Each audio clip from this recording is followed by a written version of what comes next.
বর্ষার প্রাক্কালে আমরা বৃক্ষরোপণ কর্মসূচি নিয়েছি।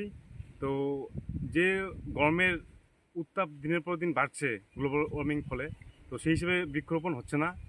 তো যাই হোক, আমি প্রথমে ধন্যবাদ জানাই আমাদের কোচবিহার রেইনবো চ্যানেল, যাদের উদ্যোগে এই শফিকদা রয়েছে, আমাদের সোনেনদা রয়েছে, তাদের প্রত্যেকের উদ্যোগে আজকে গোটা কোচবিহারব্যাপী যে 1 লক্ষ গাছের চারা রোপণের তাদের একটা সিদ্ধান্ত নিয়েছে, তাতে আমি অংশীদার হতে পেরে নিজেকে ধন্য মনে হচ্ছে। যাই হোক, আজকে আমরা আমাদের কালীঘাট রোড এই এলাকায় মোটামুটি কিছু গাছ লাগানো হলো, সেগুলো আমরা রক্ষণাবেক্ষণ করব, জল দিয়ে সেগুলোকে বাঁচানোর চেষ্টা করব। তো আগামীতে আমরা একই সাথে আরও গাছ লাগানোর পরিকল্পনা রয়েছে।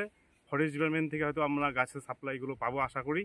তো আমরা এইভাবে করে পরিবেশে গাছ লাগিয়ে পরিবেশের ভারসাম্য বজায় থাকে সেই চেষ্টাই করছি আমরা।